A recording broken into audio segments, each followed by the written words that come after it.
करुणा मुंडेंना माझगाव कोर्टाने मोठा दिलासा दिलाय। धनंजय मुंडेंना मोठा दणका मिळालाय। 2 लाखांच्या पोटगी संदर्भात धनंजय मुंडेंनी दाखल केलेल्या याचिकेवर कोर्टाने करुणा मुंडेंच्या बाजूने निकाल दिला। युक्तिवादानंतर धनंजय मुंडेंची याचिका कोर्टाने फेटाळून लावली आहे। करुणा मुंडेंनी धनंजय मुंडेंवर आणखी एक खळबळजनक आरोप केलाय। आता या निकालानंतर धनंजय मुंडे नेमकं काय करणार पाहणं महत्त्वाचं आहे। पाहूया याच संदर्भातला स्पेशल रिपोर्ट। रहने वाली औरत को रोड पे लाके रख दिया है। मेरा जीवन सिर्फ भगवान की याद में था। चेहऱ्यावर संताप, शब्दात राग आणि डोळ्यात अश्रू। और मेरे कारण नहीं, उसने जो दलाल गैंग पाल रखी है, दलाल लोग पाल रखे हैं। आपणच धनंजय मुंडेंच्या पत्नी आहोत हे सिद्ध करण्यासाठी प्रयत्नशील असलेल्या करुणा मुंडेंना माझगाव न्यायालयाच्या निकालानं मोठा दिलासा मिळाला। युक्तिवादानंतर माझगाव कोर्टानं धनंजय मुंडेंची याचिका फेटाळून लावत वांद्रे न्यायालयाचा निकाल कायम ठेवलाय। त्यामुळं धनंजय मुंडेंकडून करुणा मुंडेंना मिळणारी 2 लाख रुपयांची पोटगी कायम राहणार आहे। न्यायाधीश साहेबांच्या खूप हृदयापासून मी आभार मानते। त्यांनी सत्तेची बाजूमध्ये निकाल दिला आणि माझे जे वकील आहे ठोंबरे साहेब त्यांचा मी आभार मानते। चंद्रकांत ठोंबरे त्यांचा मी आभार मानते आणि मीडिया लोकांचा पण मी खूप आभार मानते की आज तुम्ही लोकांनी सगळ्यांनी मला खूप साथ दिला आणि आज ही सत्तेची विजय आहे। आपण धनंजय मुंडेंच्या पहिल्या पत्नी आहोत हे सिद्ध करण्यासाठी करुणा मुंडेंचा लढा सुरू होता। आपला मुद्दा कोर्टाला पटवून देण्यासाठी करुणा मुंडेंकडून धनंजय मुंडेंच्या इच्छापत्रासह अनेक पुरावे सादर करण्यात आले। धनंजय मुंडेची मी पहिली बायको आहे म्हणजे आहे, याच्यामध्ये काहीही गैरबदल नाही आणि माझ्याकडे सगळे इतके पुरावे सादर केलेले आहे।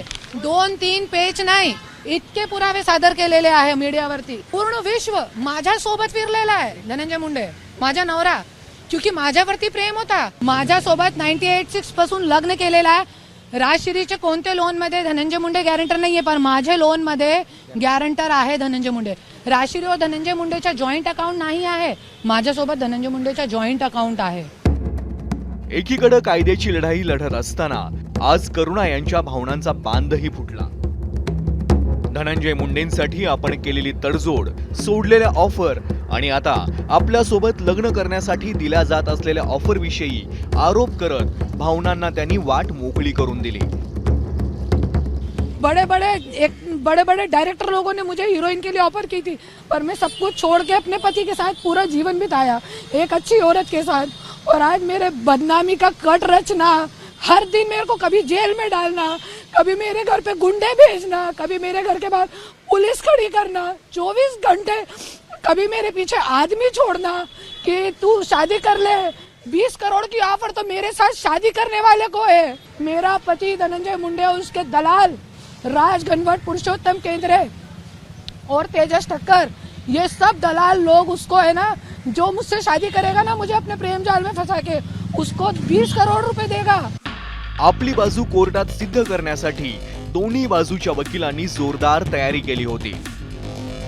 करुणा या धनंजय मुंडेंच्या पत्नीच होत्या हे सिद्ध करण्यासाठी सादर केलेल्या पुराव्यांची यादीच करुणा मुंडेंच्या वकिलांनी माध्यमांना वाचून दाखवली। मी काही डॉक्युमेंट आज दाखल केले। ती डॉक्युमेंट जे सिद्ध करतात की आमचं लग्न 98-96 पासून आमच्याकडे डॉक्युमेंट आहेत। मुलांचे पासपोर्ट, त्यांचे जन्माचे कागद त्याची आहे। पुन्हा बँकेचे लोनचे मध्ये गॅरंटर म्हणून त्यांनी सह्या केलेल्या आहेत। पासपोर्ट, सगळे जे डॉक्युमेंटरी प्रूफ्स आहेत की आम्ही बायको आहोत असे आम्ही सगळे डॉक्युमेंट दाखल केलेले आहेत। तर धनंजय मुंडेंच्या वकिलांनी ही सर्व कागदपत्र खोटी असल्याचा दावा केला होता। लग्नाचे पुरावे सादर करण्यास सांगितलं होतं, मात्र इच्छापत्र आणि स्वीकृतीपत्र सोडून इतर कागदपत्रांना काही अर्थ नाही। आम्ही आधीच कागदपत्र दिलेली आहेत ज्यात करुणा या धनंजय मुंडेंच्या पत्नी नाही हे आम्ही सांगण्याचा प्रयत्न करत आहोत। मृत्यूपत्रात जे काही खोटं नमूद करण्यात आलंय त्या संदर्भात करुणा मुंडे यांच्या विरोधात कायदेशीर तक्रार करण्यात आली आहे। त्यांनी डॉक्युमेंट्स खोटे बनवले आहेत आणि त्यातल्या गोष्टी आम्ही नाकारत आहोत। इच्छापत्र आणि स्वीकृतीपत्रात धनंजय मुंडे यांच्या वेगवेगळ्या सह्या आहेत, काही ठिकाणी अंगठा लावलाय। करुणा मुंडे यांनी पासपोर्ट बनावट कागदपत्रांच्या आधारावर बनवला आहे। धनंजय मुंडे यांचे रेशन कार्ड इंदूरमध्ये कसं असू शकतं असा युक्तिवाद धनंजय मुंडेंच्या वकिलांनी केला. तर हा निकाल मुंडेंच्या आमदारकीवर संक्रांत आणू शकतो असं मत सामाजिक कार्यकर्त्या अंजली दमानी यांनी व्यक्त केलं. या निकालानंतर आता धनंजय मुंडेंकडून काय पावलं उचलली जातात आणि उच्च न्यायालयात ते धाव घेतात का हे लवकरच कळेल. नुकताच मंत्रीपदाचा राजीनामा द्यावा लागलेल्या धनंजय मुंडेंना या निकालानं आणखी एक हादरा बसणार आहे. करुणा मुंडेंसाठी हा निकाल केवळ वैयक्तिक आणि कौटुंबिक असला तर धनंजय मुंडे यांना मात्र या निकालाचे राजकीय परिणामही भोगावे लागण्याची शक्यता आहे. ब्युरो रिपोर्ट, एबीपी माझा.